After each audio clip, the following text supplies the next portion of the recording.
Hey guys, അപ്പോൾ ദേ ഞാൻ വാഗമണ്ണ് പോകുന്ന വഴിക്ക് ഒരു വ്യൂ പോയിന്റ് നിർത്തി കേട്ടോ. ഒരു രക്ഷയില്ല ഗൈസ്, എന്നാ രസം നോക്ക്. എൻ്റെ ബാക്കിൽ മൊത്തം കോട മൂടി കിടക്കോട്ടോ. ഇത് അത്യാവശ്യം നല്ലൊരു വ്യൂ പോയിന്റ് ആണ്. അപ്പോൾ ഇവിടെ മൊത്തം എൻ്റെ പുറകിൽ മൊത്തം കോട മൂടി കിടക്കുവാണ്. അതെ, ഇത് ഇവിടെയൊക്കെ കോട കേട്ടോ. അപ്പോൾ ഇത് ക്യാമറയിൽ എത്രത്തോളം കോട കിട്ടുന്നുണ്ടെന്ന് എനിക്കറിയത്തില്ല. ഇവിടെ ഈ റോഡ് മൊത്തം കോട മൂടി കിടക്കുവാണ്. അപ്പോൾ നമുക്ക് വണ്ടി ഓടിച്ചുകൊണ്ട് പോകാൻ തന്നെ ഭയങ്കര ബുദ്ധിമുട്ടാട്ടോ. അപ്പോൾ ഞാനിങ്ങനെ വാഗമണ്ണ് പോണ വഴിക്ക് ഇങ്ങനെ നിർത്തിയാണ്. ഒരു രക്ഷയില്ല ഗൈസ്, അടിപൊളി.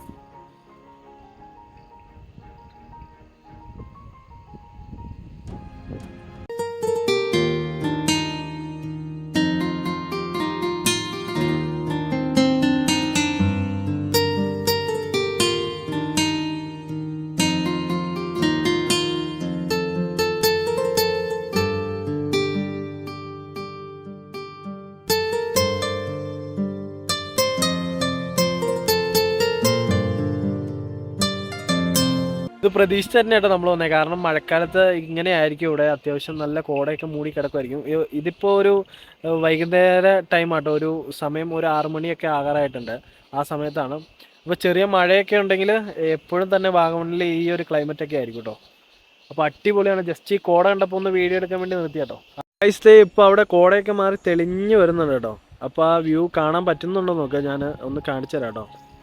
ഇത് ഏതാണ്, ഇത് കണ്ടോ, അവിടെയൊക്കെ അതേ മലകളൊക്കെ തെളിഞ്ഞു വന്നുണ്ട്. ഇതാ മലകളുടെ ഇടയിൽ വേറെ കോട മൂടി കിടക്കണം കേട്ടോ. ഈ കോട കണ്ടപ്പോൾ ജസ്റ്റ് ഒന്ന് വീഡിയോ എടുത്തോട്ടെ ഗൈസ്. അപ്പോൾ വാഗമണ്ണൊക്കെ വരാൻ താല്പര്യമുള്ളവർ ഈ ഒരു സമയത്ത് വരിക കേട്ടോ. കാരണം ഇനി അടുത്ത മാസമൊക്കെ ഭയങ്കര മഴയായിരിക്കും. അപ്പോൾ നമുക്ക് പുറത്തേക്ക് പോലും ഇറങ്ങാൻ പറ്റില്ല. അപ്പോൾ നമുക്കൊന്ന് എൻജോയ് ചെയ്യാൻ പറ്റില്ല. ഈ ഒരു ടൈമിലെന്ന് പറഞ്ഞു കഴിഞ്ഞാൽ ചെറിയ മഴയൊക്കെ പെയ്തിട്ട് തോരും. അപ്പോൾ ഇതുപോലെ കോടയൊക്കെ മൂടി വരും. അപ്പോൾ ഈ ഒരു ക്ലൈമറ്റ് അടിപൊളിയാണ്. അപ്പോൾ വരാൻ താല്പര്യമുള്ളവർ മാക്സിമം അടുത്തടുത്ത മാസങ്ങളിൽ വരാതെ ഇപ്പോൾ വരാൻ നോക്കുക കേട്ടോ. ഇപ്പോൾ നല്ല ക്ലൈമറ്റാണ്. അപ്പോൾ ഇതൊരു ചെറിയ വീഡിയോ കേട്ടോ. അപ്പോൾ അത്രേ ഉള്ളൂ ഗൈസ്. അടുത്ത വീഡിയോ കാണുന്നവരേക്കും ബായ്.